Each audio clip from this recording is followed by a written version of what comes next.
I'm Dr. Dan Michaels with the Reconstructive Foot and Ankle Institute, and one of the main things we treat in our practice is tendonitis. And so the foot and ankle, I have a model here, there are a lot of tendons on the foot and ankle and around the foot and ankle. So some of the main tendons are the posterior tibial tendon, which comes down behind the ankle and attaches here. And another one is the peroneal tendon, which comes down around this bone and attaches here. There's also the Achilles tendon, which comes down and attaches right back here at this line. So tendonitis is inflammation of a tendon. And so sometimes when you're walking around, your tendons become overused. Maybe you're wearing flip-flops too much or sandals too much, and that does not support the back of the foot. And so the tendons are having to fire excessively, and over time, if you do this for a prolonged period of time, your tendons can become inflamed and they can tear. And when a tendon tears, it doesn't break apart like in two pieces. It breaks apart like you're dividing a piece of linguine in two. So there's a longitudinal tear down the length of the tendon.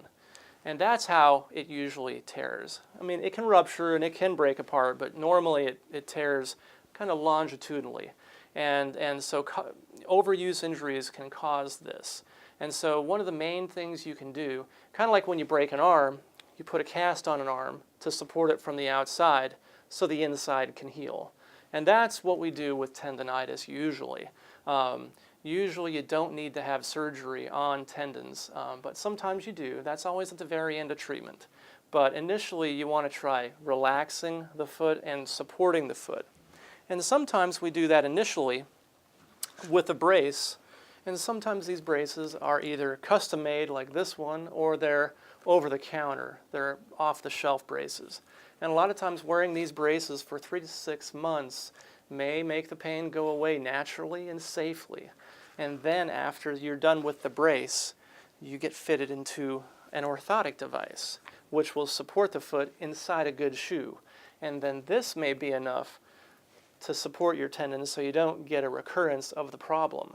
No one really wants to wear a big bulky brace forever, so that's why we do this for a short period of time, kind of like that cast on the broken arm. And then we transition you into something like this with a good quality shoe, and that's usually enough to resolve the issue for you. And you don't need drugs, and you don't need surgery, and you don't need shots. So this is a nice way to treat some of these overuse injuries.